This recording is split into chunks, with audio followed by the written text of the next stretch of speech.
I am Ragnolf, son of Kolfin, a warrior of Trondheim. We Vikings live by the sword and die by the sword.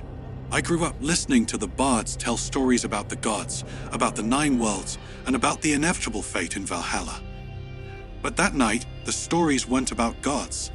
They were about something much darker, something that whispered from the realms beneath Midgard.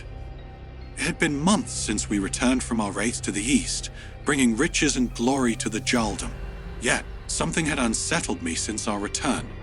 South of Trondheim, near a small fishing village, a mystery surrounded the deep forests of Stjordal. They said the dead did not rest there. I was summoned by the Jarl to investigate, alongside two other warriors, Thorold and Skeggi, my battle brothers. With sharp blades and fearless hearts, we set off in that cold dawn, the air heavy with the forewarning of something sinister. Upon reaching the forest, I felt a weight on my chest, as if the gods themselves had abandoned us.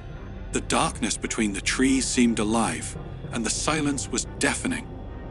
Thorold, always the brash one, laughed into the wind, calling for the ghosts to show themselves. But deep down, we all knew it wasn't just lost spirits awaiting us. I could feel. We walked toward the old abandoned market, a place where fishermen once traded goods with farmers. Now, the wooden stalls were rotted, covered in moss and decay, as if time itself had ceased to flow here. But the worst was the smell. A foul stench of rotting flesh hung in the air. Then we found the first body. It wasn't human nor beast, but something in between. It was twisted, mangled into shapes no living creature should be.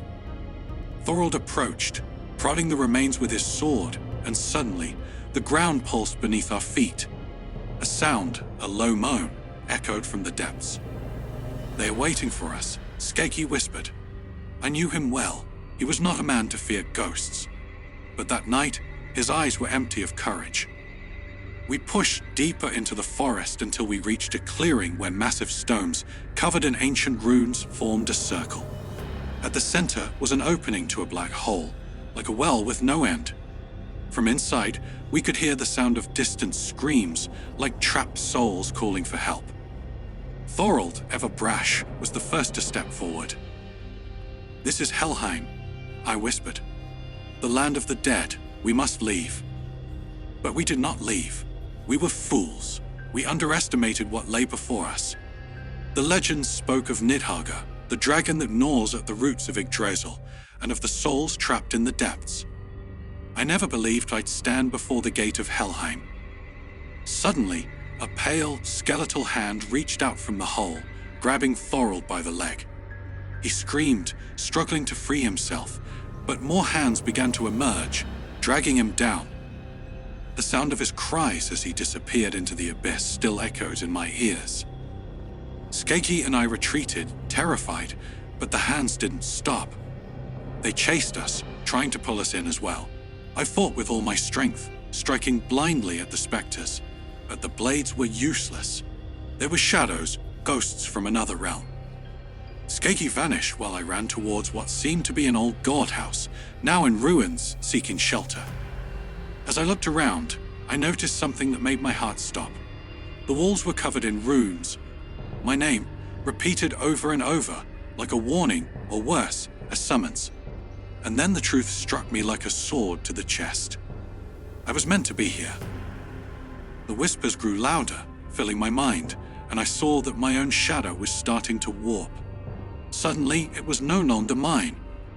It belonged to a dead man with hollow, soulless eyes. Terror consumed me. I finally understood. I hadn't escaped death on the battlefield. I wasn't chosen for Valhalla, but to serve Helheim. All of us, Thorold, Skeggi, we were being called back to the realm that knows no mercy. And now, hell had come for me. As the shadows closed in around me, I felt my body begin to freeze. My limbs no longer obeyed me. And in that final moment, just before I was consumed by the darkness, I realized how foolish I had been. The terror wasn't in the abyss, in the creatures, or in what I had seen. The terror was inside me. It always had been. Hell had always known. I had always known. I closed my eyes, accepting the fate that had been given to me.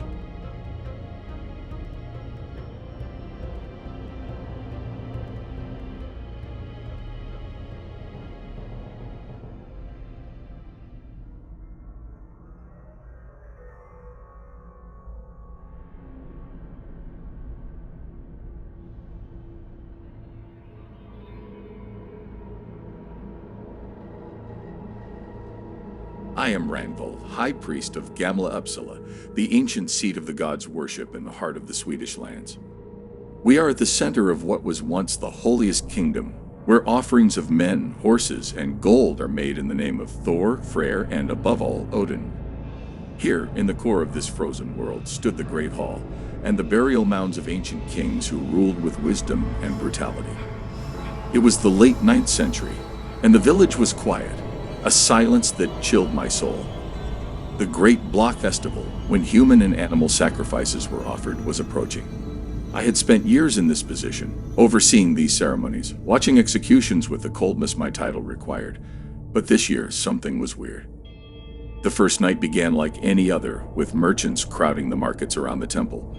Wolf and bear pelts filled the stalls, while weapons and cult objects were sold to visitors from far and wide, from small villages or even distant cities like Burka. The torches lit the path between the market and the grove where the sacrifices would take place. Yet a growing unease filled my chest. We had captured Saxon prisoners for the ritual. Their lives would be given to Odin, the Allfather. But as Thor's hammer crushed the skull of the first, something changed in the air. I felt the presence of an ancient force. A chill ran down my spine, the kind no winter could bring. It was as if the ground itself trembled, a deep vibration echoing from the land of the dead.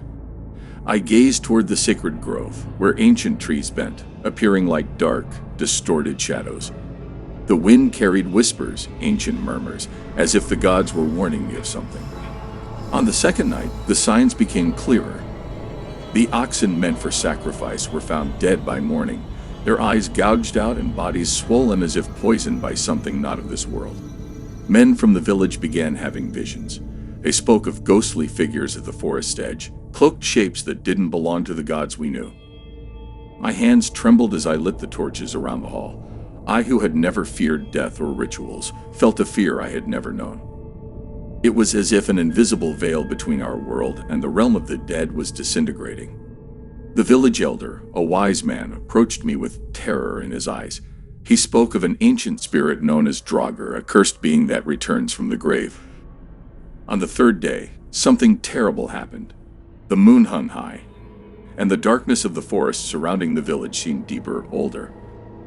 I was alone in the temple, preparing the final sacrifice, when I heard heavy footsteps. The empty hall echoed, and for a moment I thought it was one of the warriors. But when I turned, I saw a figure that should not have been there. It was a man, tall and hooded. His clothes were in tatters, as if they had rotted over centuries. His eyes glowed with a spectral blue light, and his face was partially decayed, marked by decomposition. The stench of death clung to him, like the odor of corpses left in the sun for many days. I knew then he was not human. "The sacrifice will not suffice," he whispered, his voice like a cutting wind. "You have broken the pact." My heart froze. There was no pact I knew of, but the elders' tales echoed in my mind. Stories of forgotten agreements between dead kings and the gods, of sacrifices that should never have been stopped. The Draugr was there to collect his debt. I tried to speak, but no words came out. My knees buckled, and he stepped forward, his bony hand reaching for my chest. I felt an icy grip, as if my heart was being crushed. I tried to invoke Odin, Thor, any god who could save me, but their voices were distant, as if they had abandoned me. The temple fell into absolute silence, except for the sound of my labored breathing. When I thought I would meet my end there alone, an invisible force threw me backward. The Draugr vanished, but I knew I wasn't safe. What he said, that pact, something ancient had been broken. On the final night, I knew it would be my turn. Men began to disappear. First the prisoners, then the villagers themselves. The children screamed at night, saying they saw figures lurking in the shadows of their homes. And when I tried to flee, the forest seemed to close around me, like a living trap. The temple now stood empty, save for me and the dead. And I knew my time had come. The torches extinguished one by one, and the silence returned. I felt the cold once more, and this time it would not leave. The Draugr was behind me. This time he would not let me escape. I felt his hand on my shoulder, and the world collapsed. But there was no pain. I opened my eyes and realized I was no longer in the temple. I was in the middle of the forest, standing before an ancient tree.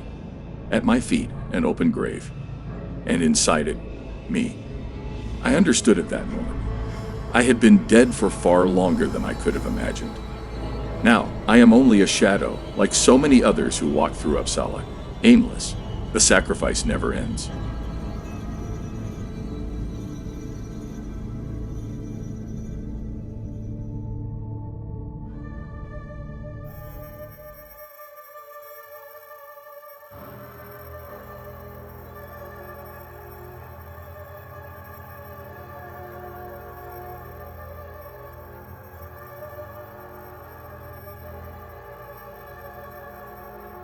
My name was Bjorn Thorson, son of Thorson, the blacksmith of Bergen, Norway.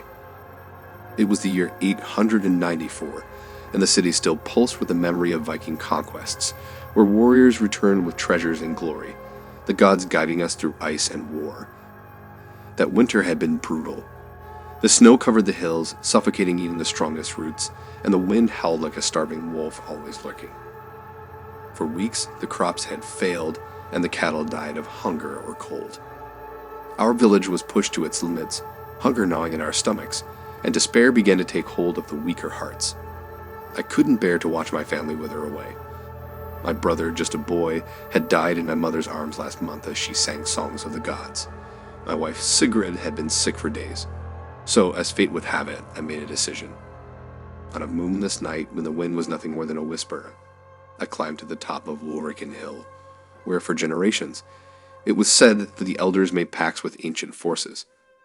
I had heard the legends of Hel, the keeper of the dead, daughter of Loki, who offered deals to those brave enough to face her.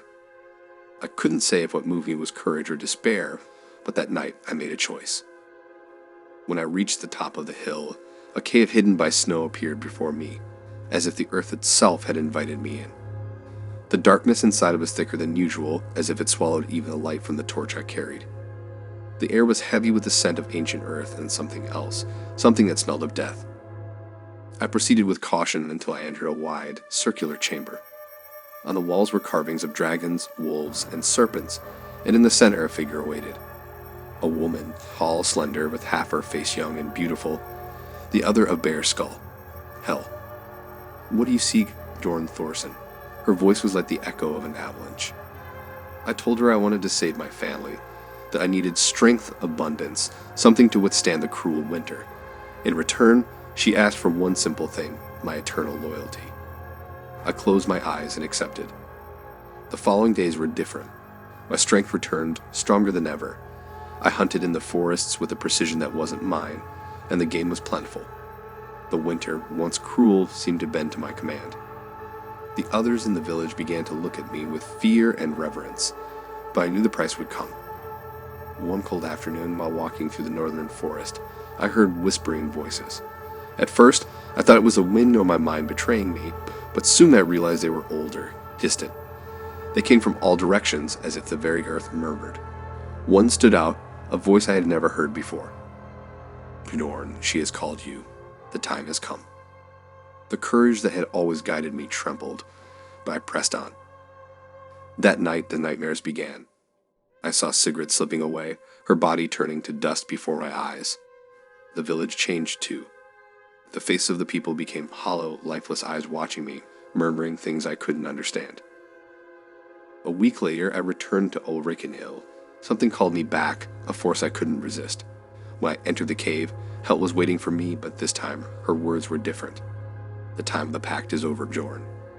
I tried to speak, but my voice failed. I felt as if I were trapped in my own body. The cave began to spin around me, the walls closing in, and the last thing I saw was her face, the skull side smiling. Everything went dark, and with my eyes, I wasn't in the cave anymore. I was in Bergen, but everything was wrong. The streets, which should have been full of life, were deserted. No voices, no sounds. The houses were in ruins, as if time had consumed them. I ran to my home, but it was empty, cold. My wife, my mother, everyone was gone. And then, in the reflection of a puddle, I saw something that wasn't me. My face had aged, as if I had lived centuries in an instant. I was dead. I had always been dead. What Hel had given me was an illusion, a shadow of what was. My family was dead, my life erased, and I was now part of her legion. The last thing I saw was my own body fading, turning to dust. Hell awaited me with her cruel smile. The price had been paid, and now it would serve her for all of eternity.